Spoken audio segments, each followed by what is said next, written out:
bit higher. With every step I take, I'm getting good. Getting a little bit better. I'm climbing to the top. Never gonna stop. I'm getting good. Oh, shoot. Yeah. Hello, everybody. Welcome back to another episode of Oh Shoot. I'm your host, Cassidy Lynne, and this is going to be a good episode. Thank you guys so much for being here, for listening. Yeah, if you don't know, I am batch recording episodes right now because me and Charlie are on a cross-country road trip. And yeah, so I'm recording this from my house, but I'm probably not at my house right now. Today's episode, we are talking about becoming a photography educator and getting into photography education. Recently, I've been focusing a lot on just photography stuff, like teaching you guys how to do photography, but I also am an educator, so I kind of wanted to teach you guys how to be an educator at the same time.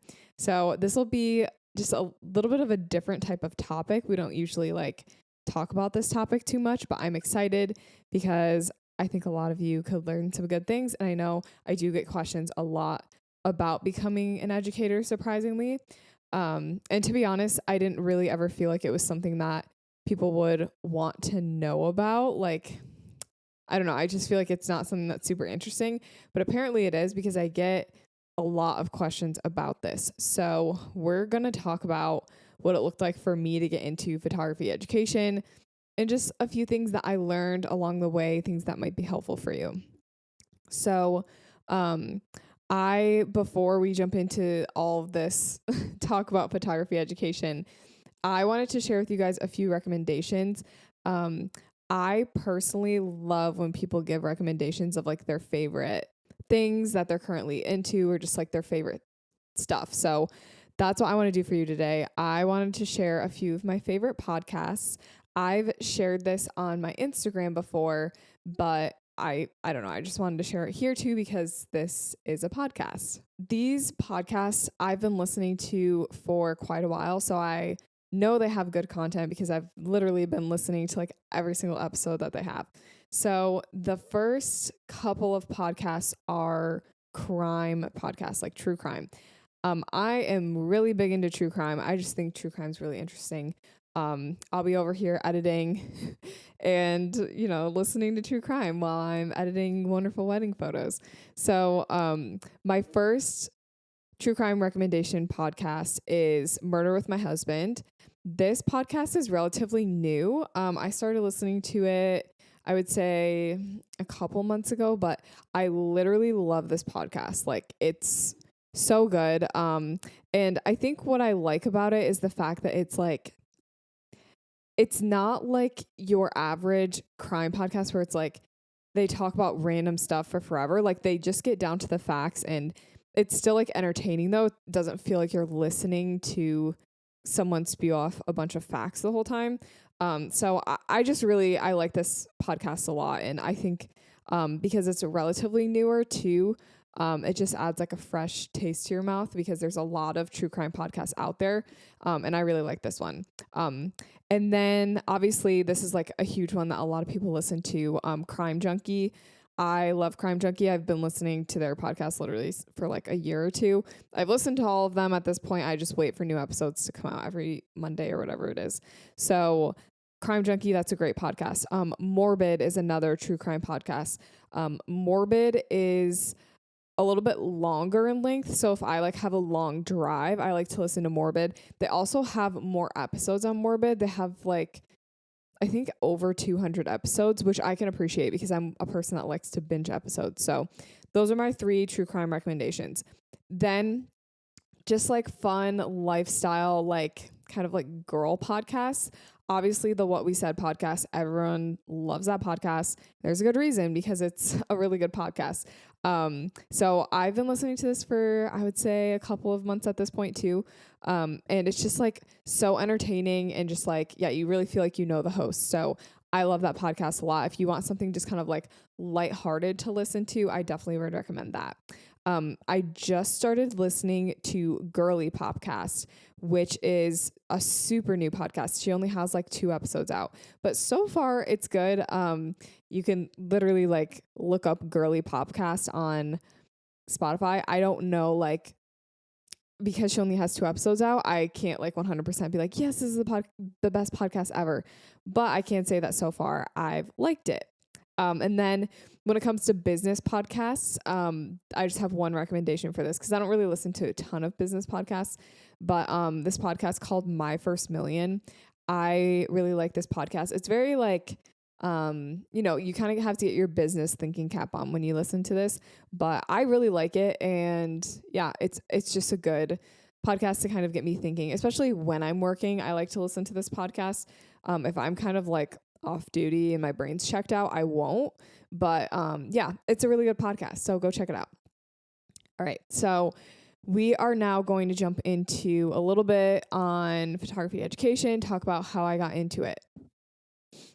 Sorry, I'm also sniffling. I don't know. My nose has been running like all day. So I'm going to try not to sniffle through this episode.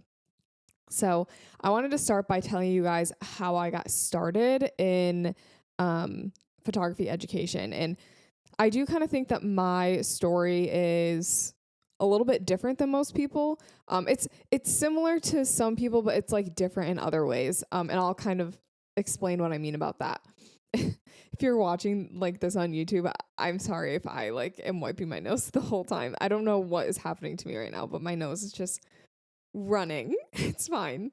So, I started my business around the same time that I began educating, and I'll kind of explain what I mean by that. So when I first started photography, if you don't know my photography story, that's in episode 1 of this podcast.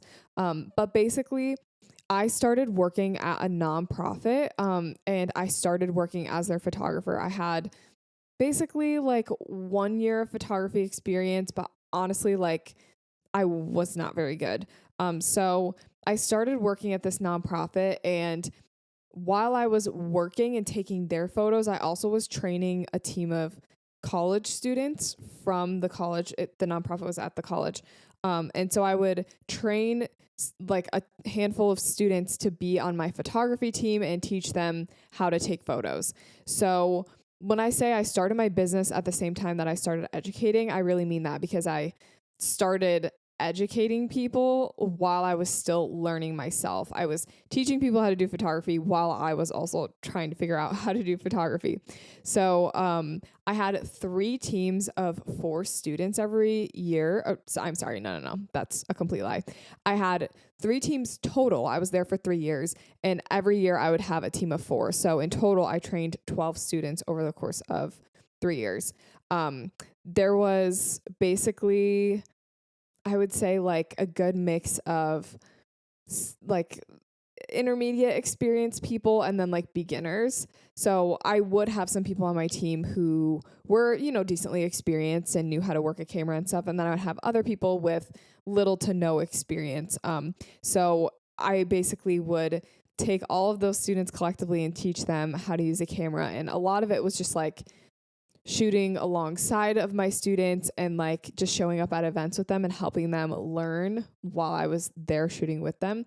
And I want you to remember that my first year doing this was literally a year after the first time I picked up a camera. So I picked up a camera in like 2016, the end of 2016, and I started training students at the end of 2017. So it really was just like, I was just jumping right into it. So it was definitely challenging, but I don't think a lot of people get that type of educating experience right away when they start photography. So I did kind of jump into education right as I was jumping into photography itself. With my students, I would meet up with them and I would do like critiques on their work. So, I would say like twice in a school year, we would kind of review all of their work so far and just see like how they can improve and just like what they need to work on. and obviously tell them things that they're doing well. So I would always like shoot with them, and I was creating presentations for them on how they could learn. And yeah, I mean, there were weekends where we would shoot like they had like an all weekend like camp event, and it was like multiple weeks out of the year, or not out of the year, but multiple weeks like in the winter. So it would be like a 3-day stretch of us like shooting starting at like 10 a.m., literally shooting until midnight, and then editing until 3 a.m. And then you wake up and then you do the same thing for 3 days in a row. So, and your turnaround time for those photos had to be like, you had to have them done by the end of the weekend. So yeah, it was a pretty intense situation for the students, but also for me. But, when you're put into these high pressure situations, you learn a lot, and it just, it fosters like a really, just like a really good environment to grow. A lot of pressure is put on you, but it's almost like good pressure. I hate to be cheesy, but like thinking about like a diamond being put under pressure, like that's how a diamond becomes a diamond. At least I think that's how a diamond becomes a diamond. If it doesn't, then just completely ignore that sentence. So while I was doing all of this, so while I was working for the nonprofit as a photographer, training students to be on my team, at the same time, I had my side photo business. So I had my personal business that I was doing portraits and weddings and couples. I was mostly doing weddings, so I would work at the nonprofit during the week. For most of the year. I did mention there were a few weekends I would have to work, but for the most part, it was like during the week. And then on the weekends, I would go and shoot weddings, especially during the summer. So weekdays was nonprofit work, and weekends was when I would shoot for my personal stuff. And like I said, I did this for 3 years. And while I was doing this, I loved my job, but I did feel like I got to a point where I started outgrowing it a little bit, and I really wanted to keep working on my photo business, like my wedding photo business. And I think that's usually a good sign that you might want to think about transitioning to full-time, is if you just feel like you've outgrown what you're currently doing. So I wanted basically to transition to full-time at this point. And when I started thinking about transitioning to full-time wedding photography, I had a student at the nonprofit who was on my team, and I basically had her kind of lead my team, and I trained her kind of to train the students.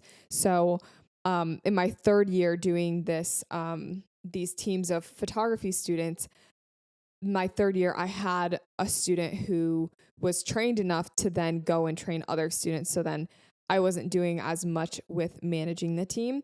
And at that point, that was when I asked to do 20 hours at my nonprofit job instead of 40 hours. And I asked if I could do 20 hours so I could kind of like try out what it would feel like being a full-time photographer. So I did this as a trial period for my full-time business. I just wanted to see if I even liked being full-time, if I was going to be able to stay on task and stuff, because honestly, staying on task can be hard sometimes. So I was like, I just want to see if I can do this. And I also wanted to see how well I could work without having a boss too, because, for at this point in my life, I basically had a boss my whole life. I've never, had like none of my life and my work was up to me at this point. It was always like determined by someone else. So I just wanted to see like how is this going to work without a boss? So, I basically, the moral of the story, obviously, I loved being full-time. I loved working at home and being my own boss. So I made the transition to being a full-time photographer, self-employed full-time photographer a few weeks later. So at this point, I was being super efficient in my work. It was also the end of busy season. So September of 2020 is when I went full-time with my photography business, and basically busy season was ending, and I just, there's not as much to do at the end of the year versus like in the middle of the summer. So because I was being super efficient and I, was getting all my editing done, for me, like when it comes October, November, basically all of my editing is done. And then I have until like April when I have my next wedding. So I had a lot of time on my hands.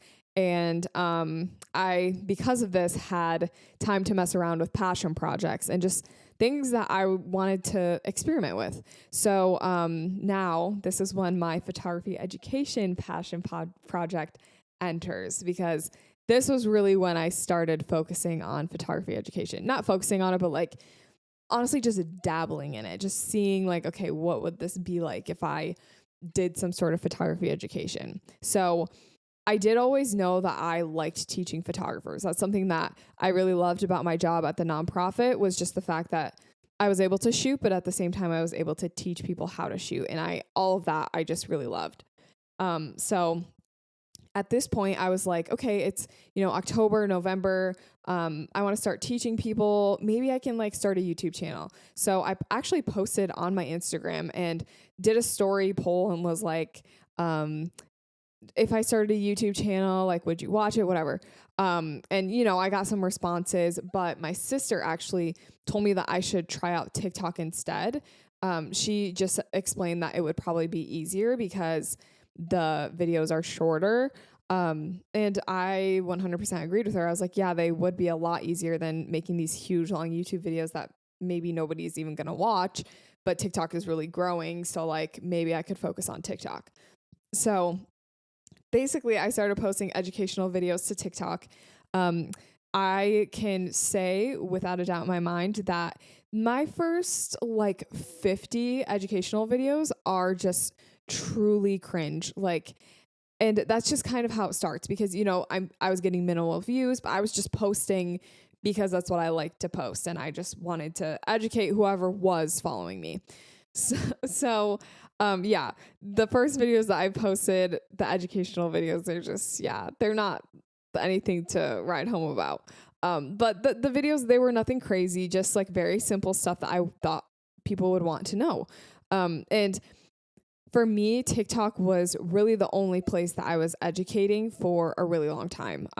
My personal Instagram, I guess it was my business Instagram, but I didn't really do any educating on my Instagram. I just kind of kept that world on TikTok. And I think looking back, I probably would have changed that, and I would have tried to do it across all platforms when I started, because now I do a lot of educating on my Instagram, but I just kind of feel like it would have been a little bit easier to transition some of that audience from TikTok over to Instagram if I was like posting educational content on Instagram right away. That's just a little side note.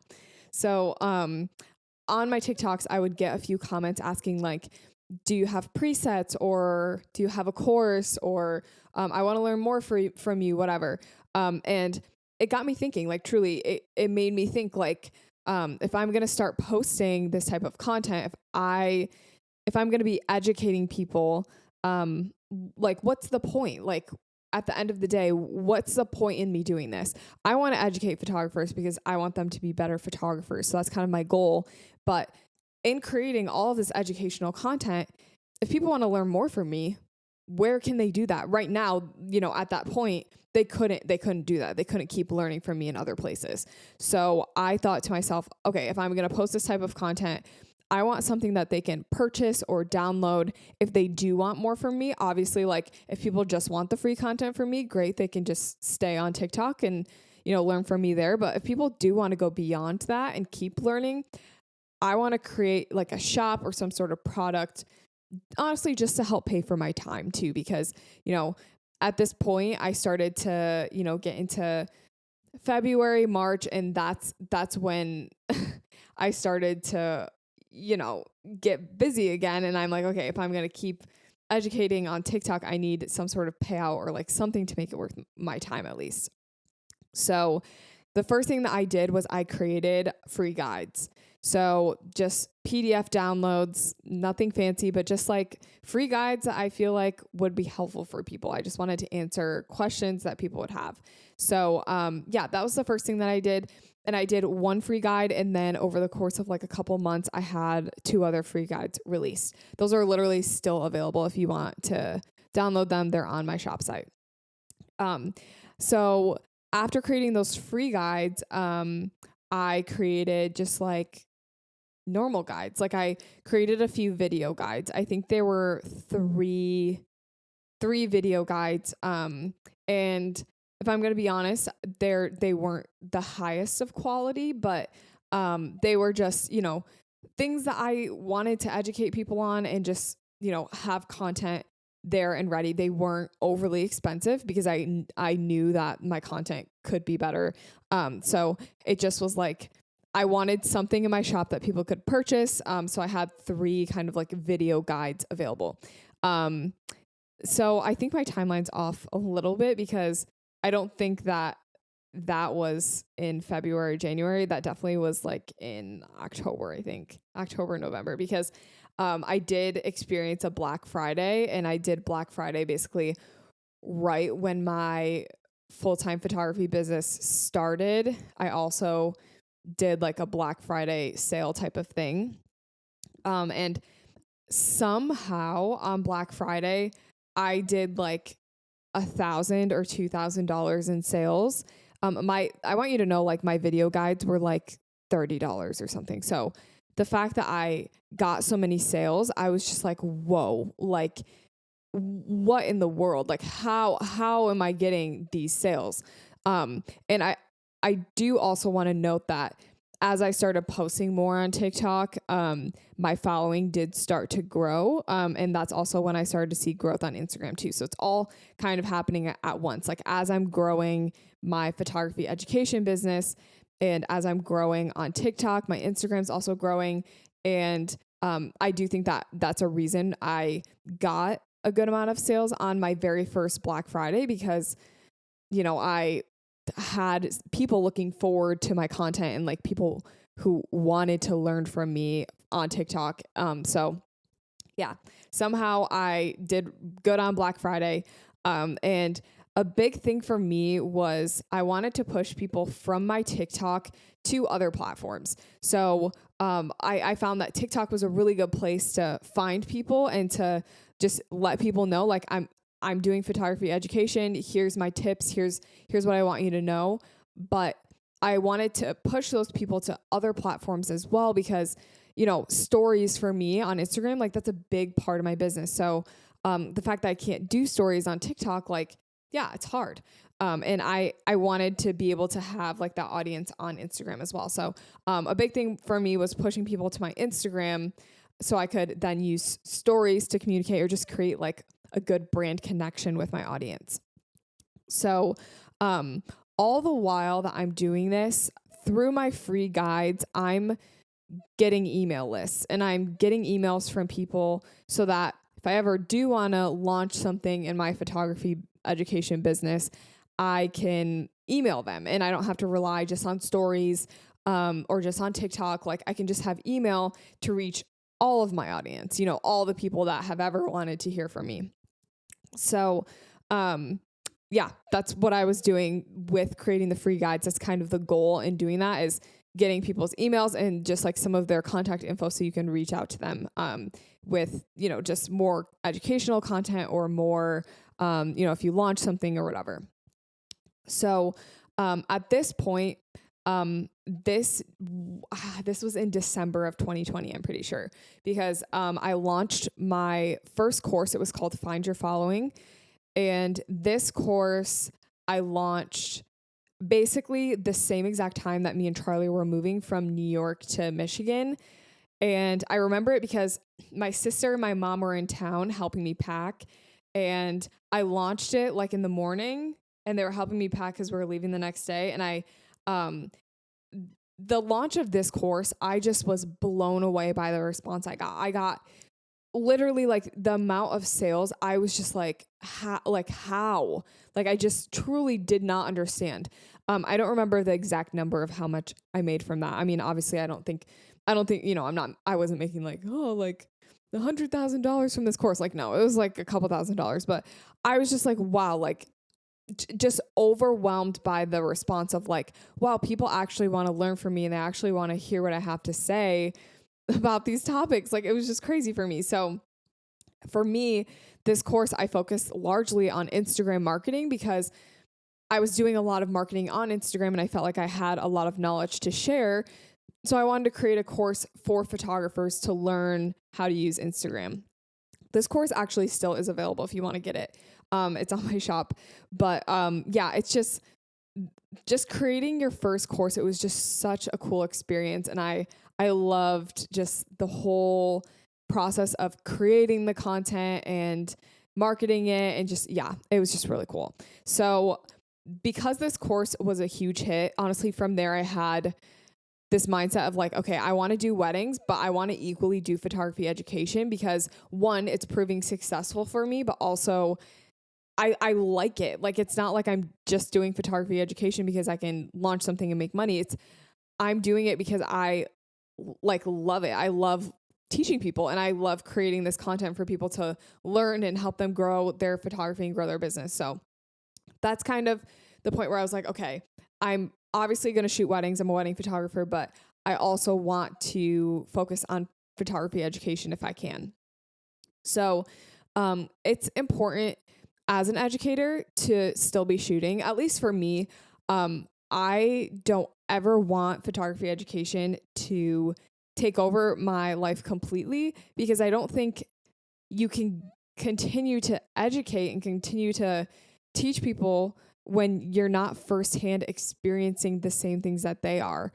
So I want to still be shooting and I want to keep shooting as often as I can because I know I'm going to struggle with actually giving you the knowledge that you need if I don't actually know what knowledge you need. And then I know what knowledge that you need now because I'm actively shooting and I actually shoot weddings and I shoot couples and all those types of things. So I could see my number of shoots going down so that I could focus more on photography education.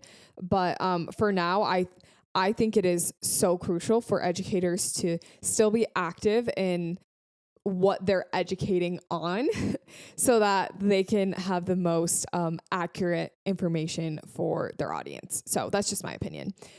So that's kind of where we're at now. I have presets now and, I have all of these free workshops and all of these different things that I've created with that goal in my head of like, I just want to teach people how they can grow their business and be better at photography. So that's kind of my heart behind why I started doing photography education. So that's kind of my whole story. And now I want to talk about how like when you're ready to start educating. I actually did a Q&A mentorship like a couple of weeks ago, and the girl like asked me a question I've never been asked before, and she was like, first of all, how did you get into photography education? I get asked that every once in a while. And then I got asked by her, how did you know you were ready to get started? Like what were some of the indications that that's what you wanted to do? So I first want to say that every single person has a little bit of knowledge to share with another person that another person might not know. So you maybe have only shot weddings for a year. Let's say that you've shot weddings for a year in your entire photography career. You have 1 year more of experience than someone who's just starting photography. So don't feel like because you have, you don't have 10 years or 15 years of experience that you can't go and start to teach people how to do photography or teach what you feel like you're really strong at in your photography. Remember, I started educating when I literally had only been shooting for a year. And so I just was kind of thrown into it. I don't necessarily think that that's like the best solution, but it just kind of happened. So another thing I wanted to say, anytime can be the right time to start educating. You do not have to start educating when you get, X amount of experience, or you shoot for this many years, or, you accomplished this or this. Any time is the right time to start educating. It honestly is a great form of passive income too. If you can create sort of that credibility within photography education, it's a great source for you to passively make money while you also shoot weddings. So that's also something to think about. A great place to start for passive income literally is HoneyBook. Like you can refer people to HoneyBook and get the HoneyBook bonus when people sign on using HoneyBook. So that's one form of passive income that honestly is pretty easy to do, and it has to do with photography education. Things that I've personally learned as a photography educator. First, always establish yourself as an expert. That is so crucial with education in any way, shape, or form.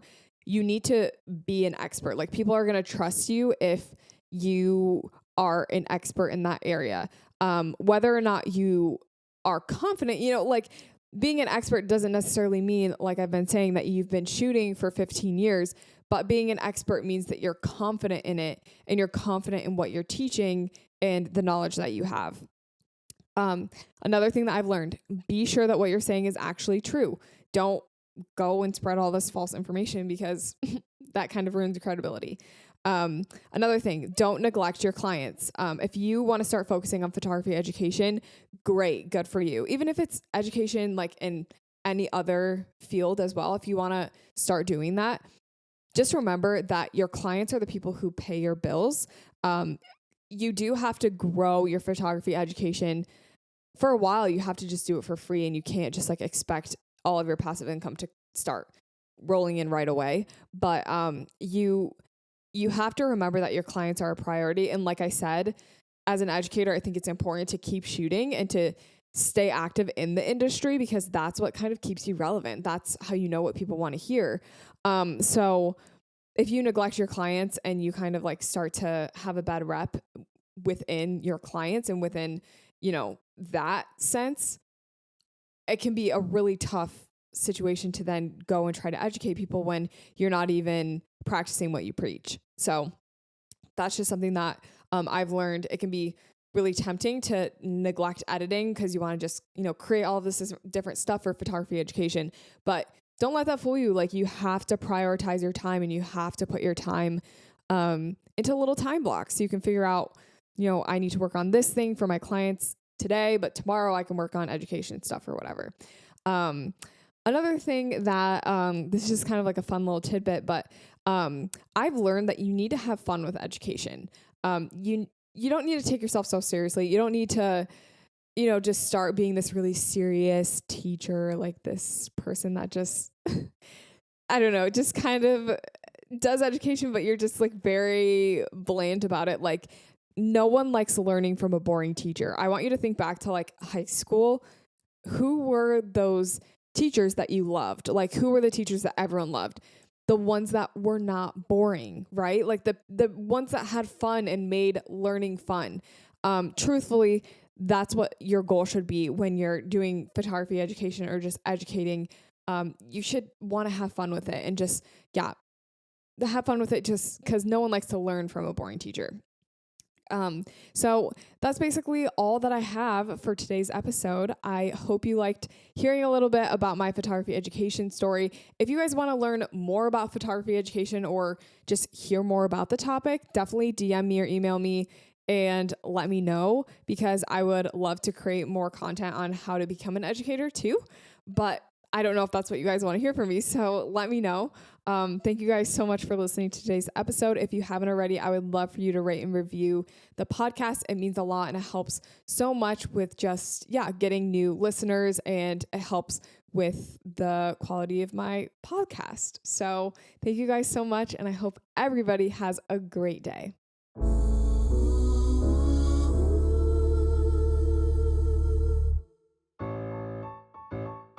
Expose my mind to clarity. Oh, my spirit shudders. Capture the moment, to keep my sanity. The wisdom rushing in.